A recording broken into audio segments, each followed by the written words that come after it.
a análise da mini-reforma eleitoral foi adiada após reunião entre o presidente da Câmara, Arthur Lira, e o grupo de trabalho que discute o tema. A repórter Janaína Camelo tem os detalhes. A previsão era que o relatório fosse apresentado nesta quarta-feira. O projeto da mini-reforma precisa ser votado na Câmara e no Senado até o dia 5 de outubro, para que as novas regras possam valer já nas eleições municipais do ano que vem.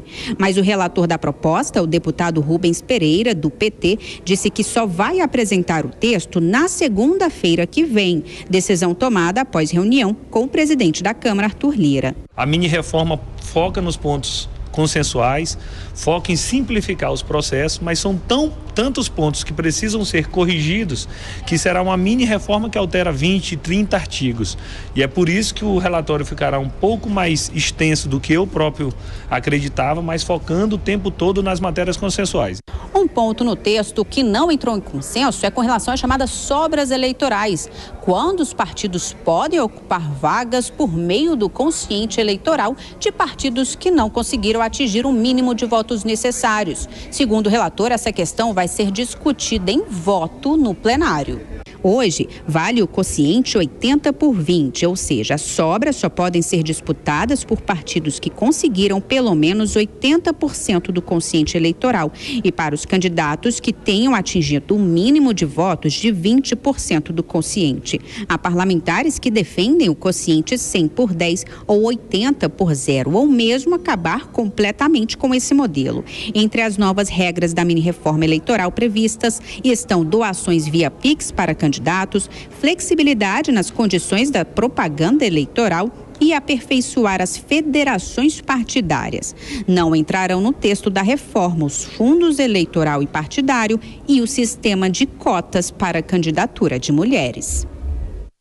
E aí, Nelson Kobayashi, te agradam essas mudanças, Koba, que estão na mesa, que podem ser realizadas? Elas melhoram o sistema eleitoral?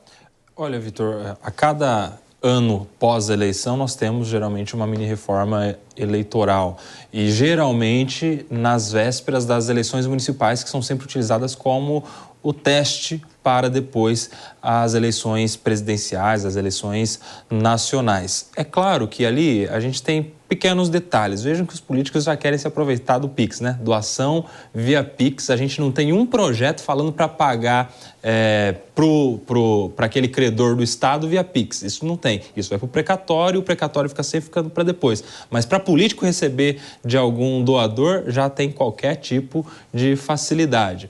A questão que envolve a discussão do quociente, o ideal seria acabar com o quociente, porque o cidadão não entende esse sistema eleitoral atual de quociente que prestigia o partido em detrimento do candidato. Muitos nem sabem que quando estão votando em algum candidato, estão, na verdade, dando uma vaga para o partido, na verdade. Então, a gente deveria, na verdade, extinguir a questão do quociente. E aí a gente vê os temas mais sensíveis e importantes ficando de fora, como citados aí, o fundo eleitoral, o fundo partidário e o sistema de cotas, em especial cotas para as mulheres, que, infelizmente, ainda não participam tanto da política como deveriam. E apesar desse adiamento, Dora, é só questão de tempo, é só questão de serem feitos esses últimos ajustes aí cobrados pelo presidente da Câmara, mas a aprovação é certa. Olha, para ser bem educadinha, eu vou dizer que isso é uma brincadeira, né?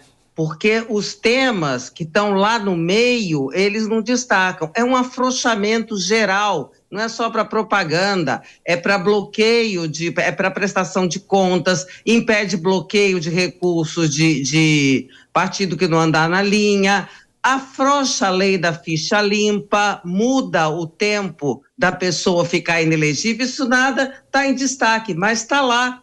Na questão das cotas das mulheres, aí tiraram, né? Havia o seguinte, uma regra, uma determinação que o dinheiro para as cotas podia ser usado para qualquer coisa, para alugar carro, para construir piscina. É uma loucura. O que tem dentro dessa reforma não são essas coisas que eles destacam só os temas menos sensíveis. E o pior, gente, vai apresentar segunda-feira é dia 11 de setembro. Isso tem que estar discutido, aprovado, votado e sancionado até o dia 5 de outubro. Desconta fim de semana. sexta-feira e segunda, dá 10 dias para votar na Câmara e no Senado. O que é isso? Ou seja, vai ser votação simbólica e daquela base, né? No escurinho do cinema. Por isso é que eu digo, para ser educadinha, eu vou chamar de uma brincadeira. Quer completar, Coba? Sim, só um detalhe, Vitor, diante disso que a Dora vem falando, há inclusive uma expectativa de entrar um jabuti, ou seja, um texto que não tem nada a ver de última hora para ser aprovado junto, que vem de uma fatia do PL das fake news. O relator do PL das fake news, o Orlando Silva, quer colocar um trecho daquele PL já nessa mini reforma eleitoral, que é o trecho justamente que equipara para fins eleitorais as plataformas digitais dos meios de comunicação. Isso é algo que os parlamentares devem estar atentos, em especial os parlamentares de oposição que eram contra a aprovação do PL das fake news.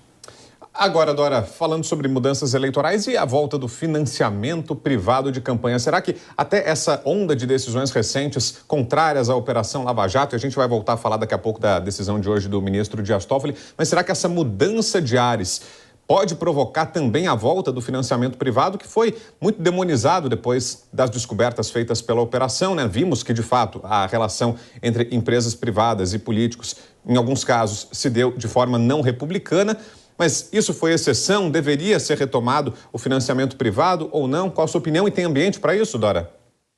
Olha, o financiamento privado que é proibido é aquele lá, financiamento de pessoa jurídica. Isso. Pessoa física é permitido. Partido nenhum está impedido de sair por aí dando o seu jeito para recolher dinheiro. Agora, para recolher dinheiro é preciso que o eleitorado que tenha gente disposta a dar dinheiro. E gente disposta a dar dinheiro você só conquista quando você dá alguma coisa em troca. Eficiência, identificação nas demandas, no comportamento dos partidos. Então, essa discussão, acho que você tem razão, Brown, porque sempre tem, a gente vê aí o povo assanhado para voltar a algum tipo de financiamento de empresas, mas sem abrir mão do financiamento público, porque esse está uma beleza, esse está uma mamata. 5 bilhões no ano passado, esse ano o governo reservou no orçamento menos de 1 milhão, 939 milhões.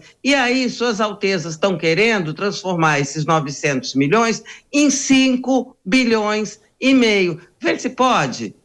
Então é o seguinte, né? Eu sou totalmente contra qualquer tipo de financiamento. Entidade de direito privado vai dar seu jeito, vai buscar dinheiro. Vai conquistar eleitor, vai conquistar a simpatia das pessoas, vai pedir Pix na rua, vender camiseta, sei lá, mas não vem mexer no bolso das pessoas, que coisa louca.